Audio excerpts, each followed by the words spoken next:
We're only halfway through 2023, and it feels already like the year of alien contact.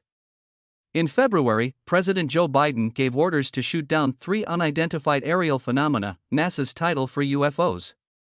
Then, the alleged leaked footage from a Navy pilot of a UFO, and then news of a whistleblower's report on a possible U.S. government cover-up about UFO research.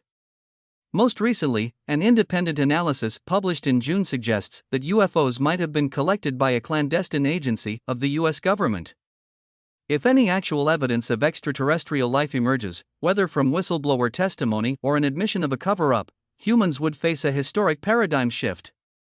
As members of an Indigenous Studies working group who were asked to lend our disciplinary expertise to a workshop affiliated with the Berkeley SETI Research Center, we have studied centuries of culture contacts and their outcomes from around the globe. Our collaborative preparations for the workshop drew from transdisciplinary research in Australia, New Zealand, Africa, and across the Americas.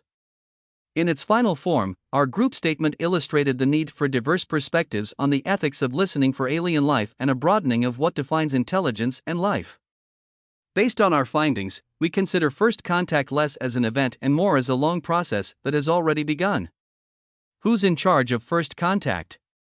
The question of who is in charge of preparing for contact with alien life immediately comes to mind. The communities, and their interpretive lenses, most likely to engage in any contact scenario would be military, corporate, and scientific. By giving Americans the legal right to profit from space tourism and planetary resource extraction, the Commercial Space Launch Competitiveness Act of 2015 could mean that corporations will be the first to find signs of extraterrestrial societies. Otherwise, while detecting unidentified aerial phenomena is usually a military matter, and NASA takes the lead on sending messages from Earth, most activities around extraterrestrial communications and evidence fall to a program called SETI, or the Search for Extraterrestrial Intelligence. SETI is a collection of scientists with a variety of research endeavors, including Breakthrough Listen, which listens for technosignatures, or markers, like pollutants, of a designed technology. SETI investigators are virtually always STEM, science, technology, engineering, and math scholars.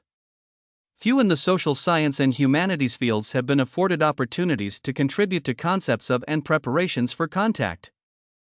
In a promising act of disciplinary inclusion, the Berkeley SETI Research Center in 2018 invited working groups, including our Indigenous Studies Working Group, from outside STEM fields to craft perspective papers for SETI scientists to consider.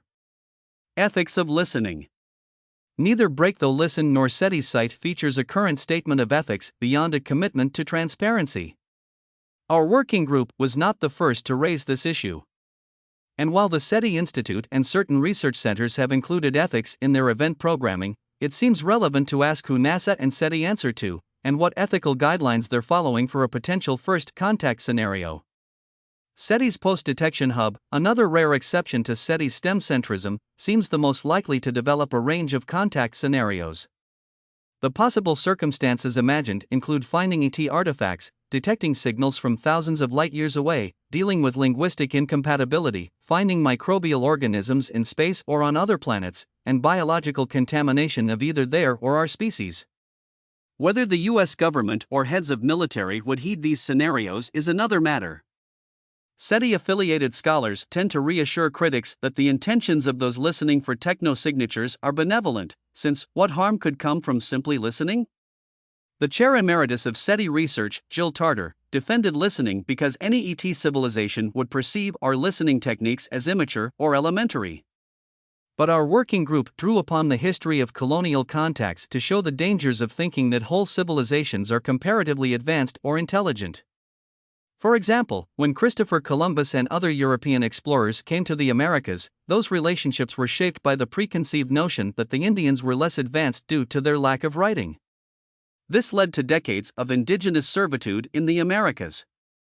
The working group statement also suggested that the act of listening is itself already within a phase of contact. Like colonialism itself, contact might best be thought of as a series of events that starts with planning, rather than a singular event. Seen this way, isn't listening potentially without permission just another form of surveillance? To listen intently but indiscriminately seemed to our working group like a type of eavesdropping. It seems contradictory that we begin our relations with aliens by listening in without their permission while actively working to stop other countries from listening to certain U.S. communications. If humans are initially perceived as disrespectful or careless, anti-contact could more likely lead to their colonization of us. Histories of contact. Throughout histories of Western colonization, even in those few cases when contactees were intended to be protected, contact has led to brutal violence, pandemics, enslavement, and genocide. James Cook's 1768 voyage on the HMS Endeavour was initiated by the Royal Society. This prestigious British academic society charged him with calculating the solar distance between the Earth and the Sun by measuring the visible movement of Venus across the Sun from Tahiti.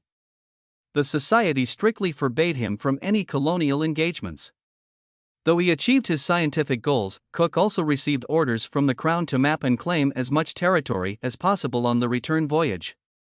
Cook's actions put into motion wide-scale colonization and indigenous dispossession across Oceania, including the violent conquests of Australia and New Zealand. The Royal Society gave Cook a prime directive of doing no harm and to only conduct research that would broadly benefit humanity. However, explorers are rarely independent from their funders, and their explorations reflect the political contexts of their time. As scholars attuned to both research ethics and histories of colonialism, we wrote about Cook in our working group statement to showcase why SETI might want to explicitly disentangle their intentions from those of corporations, the military, and the government. Although separated by vast time and space, both Cook's voyage and SETI share key qualities, including their appeal to celestial science in the service of all humanity. They also share a mismatch between their ethical protocols and the likely long-term impacts of their success.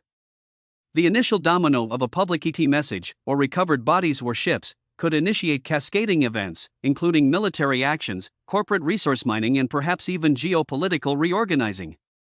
The history of imperialism and colonialism on Earth illustrates that not everyone benefits from colonization. No one can know for sure how engagement with extraterrestrials would go, though it's better to consider cautionary tales from Earth's own history sooner rather than later.